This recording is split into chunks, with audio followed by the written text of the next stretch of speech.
एक बार की बात है, एक छोटे से गांव में रमा नाम का एक लकड़हारा रहता था। रमा बहुत गरीब था, लेकिन वह ईमानदार और मेहनती था। वह हर रोज जंगल में लकड़ी काटने जाता था और उसे शहर में बेचकर अपना गुजर बसर करता था। एक दिन रमा जंगल में लकड़ी काट रहा था कि उसे एक चमकती हुई थैली दिखाई दी। थैली भारी थी और रमा को लगा कि इसमें सोने के सिक्के होंगे। उसने थैली उठाई और उसे खोलकर देखा। थैली में सोने के सिक्के नहीं थे, बल्कि हीरे मोती और अन्य कीमती रत्न भरे हुए थे। रमा बहुत खुश हुआ। उसने सोचा कि अब वह गरीबी से मुक्त हो जाएगा और अपनी जिंदगी बदल सकेगा। लेकिन फिर उसने सोचा कि यह थैली किसी की होगी और उसे वापस लौटाना चाहिए।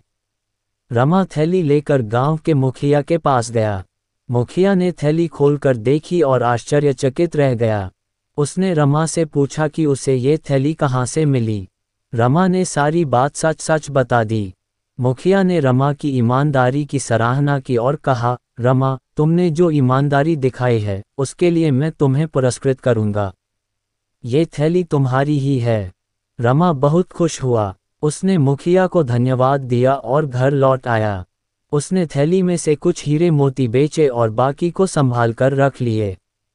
उसने उन पैसों से एक अच्छा सा घर बनवाया और अपनी बेटी की शादी भी कर दी। रमा की ईमानदारी की खबर पूरे गांव में फैल गई।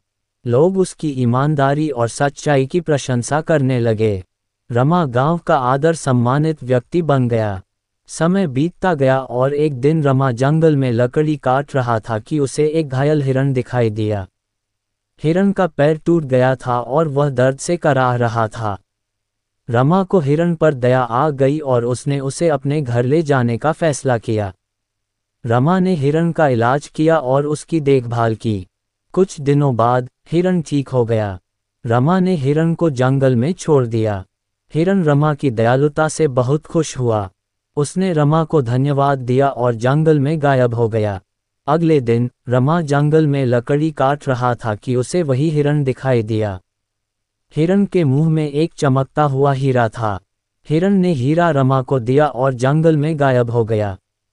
रमा बहुत हैरान हुआ। उसने सोचा कि यह हिरण वही है जिसे उसने बचाया था और यह हीरा उसे उसी का बदला है।